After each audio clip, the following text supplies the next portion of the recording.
ಪರಿಣಾಮ ಗುರುವಿ ಸರ್ವಲೋಕವನ್ನು ವಿಷಜೆ ಅವಲೋಕನ ವಿಧಜೆ ಸರ್ವವಿಜ್ಞಾನ ದಕ್ಷಿಣಾಮೂರ್ತಿಯೇ ನಮಃ. ಮೊಟ್ಟ ಮೊದಲು ಎಲ್ಲ ವಿದ್ಯೆಗಳ ನಿಧಿಯಾದ ಸನ್ನಿಧಿಯಾದ ದಕ್ಷಿಣಾಮೂರ್ತಿಯನ್ನು ನೆನೆಸಿ ಈ ಅದ್ಭುತವಾಗಿರ್ತಕ್ಕಂಥ ಒಂದು ವಿದ್ಯಾಸಂಸ್ಥೆ, ಅದ್ಭುತವಾದ ಸಮಯ, ಅದ್ಭುತವಾದ ವಾತಾವರಣದಲ್ಲಿ ನಮ್ಮ ಮುದ್ದು ಮಕ್ಕಳಿಗೆ ಆಶೀರ್ವಾದದ ಎರಡು ಮಾತುಗಳನ್ನು ಆಡುವ ಮನಸ್ಸು. ಮಕ್ಕಳೇ, ಸಪ್ತ ಸಾಗರಗಳ ಬಗ್ಗೆ ನೀವು ಕೇಳಿದ್ದೀರಾ? ಉಪ್ಪು ನೀರಿನ ಸಮುದ್ರ ಹೊಂದುತ್ತೆ, ಎಲ್ಲರಿಗೂ ಗೊತ್ತಿರುವಂಥದ್ದೇ.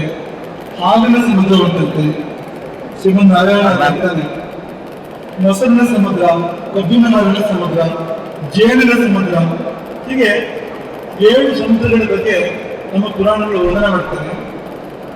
ಇದು 8ನೇ ಸಮುದ್ರ, ನಮ್ಮ ಸುತ್ತಮುತ್ತ ಇರುವಂಥದ್ದು ಮಕ್ಕಳ ಸಮುದ್ರ ಅಂತ ನಾವು ಇದನ್ನು ಕರೀಬೋದು ಅನ್ಕೊಳ್ತೀನಿ. ವಿದ್ಯೆ ಸಮುದ್ರ, ಮಕ್ಕಳ ಸಮುದ್ರ, ವಿದ್ಯಾರ್ಥಿಗಳ ಸಮುದ್ರ ಕರೀಬೋದು.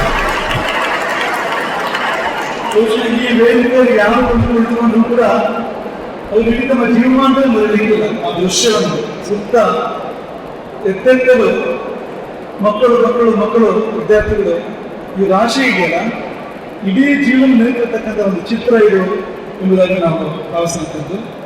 ತುಂಬ ಮಾತಾಡ್ಲಿಕ್ಕಿಲ್ಲ ಮಕ್ಕಳೇ, ನಿಮಗೆ ಯಾವ ಹೇಳಲಿಕ್ಕಿರುವಂಥದ್ದು ಇಷ್ಟೇ, ಒಂದು ಆಶೀರ್ವಾದ ಮಾಡಲಿಕ್ಕಿರುವಂಥದ್ದು ಅಷ್ಟೇ.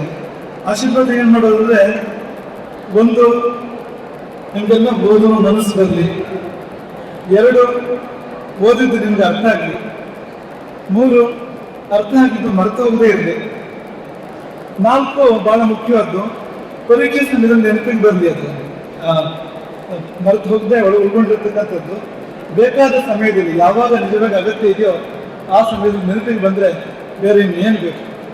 ಇಷ್ಟಾದರೆ ನಿಮ್ಮ ವಿದ್ಯಾಭ್ಯಾಸ ನೀವು ಇಲ್ಲಿ ಬರ್ತದೆ, ನಿಮ್ಮ ಹೆಸರುಗಳು, ನಿಮ್ಮ ಚಿತ್ರಗಳು ಇಲ್ಲಿ ಬರ್ತವೆ, ಹಾಗೆ ಬರುವಂತೆ ಆಗಬೇಕು.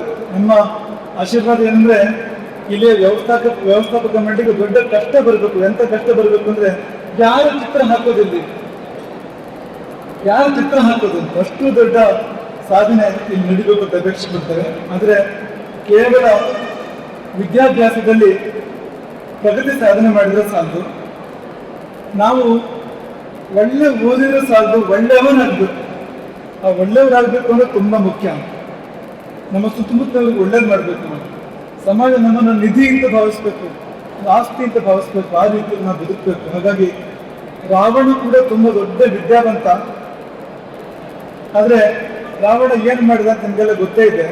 ಹನುಮಂತನೂ ವಿದ್ಯಾವಂತ, ತುಂಬ ದೊಡ್ಡ ವಿದ್ಯಾವಂತ. ನಾವು ಆಂಜನೇಯನಂತೆ ಆಗಬೇಕು ಹೊರತು ರಾವಣನಂತೆ ಅಲ್ಲ. ಹಾಗಾಗಿ ನೀವು ಒಳ್ಳೆ ವಿದ್ಯಾವಂತರಾಗಿ ಮತ್ತು ಮುಖ್ಯವಾಗಿ ನೀವು ಒಳ್ಳೆಯವರಾಗಿ ನಿಮ್ಮ ತಂದೆ ತಾಯಿಯರಿಗೆ, ನಿಮ್ಮ ಅಣ್ಣ ತಮ್ಮಂದಿರಿಗೆ, ನಿಮ್ಮ ನೆರೆಕರೆಯವರಿಗೆ, ಊರಿನವರಿಗೆ, ಸಮಾಜಕ್ಕೆ, ದೇಶಕ್ಕೆ, ಪ್ರಪಂಚಕ್ಕೆ ನೀವು ಒಳ್ಳೆಯವರು ಹಾಗೆ ಸಂದ್ರೆ ಅದಕ್ಕಿಂತ ದೊಡ್ಡ ಸಾರ್ಥಕತೆ ಈ ಸಂಸ್ಥೆಗೆ ಬೇರೆ ಇನ್ನೊಂದಿಲ್ಲ. ಅದ್ಭುತ ಪ್ರಯತ್ನ ಇದು. ಕೇವಲ ಕೆಲವೇ ವರ್ಷಗಳಲ್ಲಿ ಈ ಮಟ್ಟ ತಲುಪಿರ್ತಕ್ಕಂಥದ್ದು ಇದರ ಹಿಂದೆ ಇರ್ತಕ್ಕಂಥವರ ಅಂತಃಶಕ್ತಿಯನ್ನ, ಅವರ ಶ್ರಮವನ್ನ ಮತ್ತು ಅವರ ಶ್ರದ್ಧೆ, ತಪಸ್ಸು ಅದನ್ನು ಸೂಚನೆ ಮಾಡ್ತಿದ್ದಾರೆ.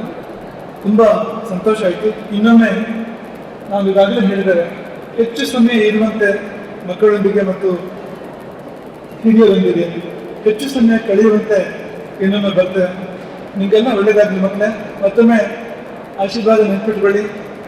ಓದುವ ಮನಸ್ಸು ಬರೋದು, ಓದಿದ್ದು ಅರ್ಥ ಆಗೋದು, ಮರ್ತು ಹೋಗದೆ ಇರೋದು, ಬೇಕಾದ್ರೆ ನೆನಪಾಗೋದು, ಯಾವಾಗ ಅಗತ್ಯ ಇದೆಯೋ ಆ ಸಮಯದಲ್ಲಿ ನೆನಪಾಗೋದು, ಇದೆಲ್ಲವನ್ನು ರಾಮ ನಿಮಗೆ ಕೊಡಲಿ. ನಿಮಗೆಲ್ಲ ಒಳ್ಳೆಯದಾಗಲಿ ಅಂತ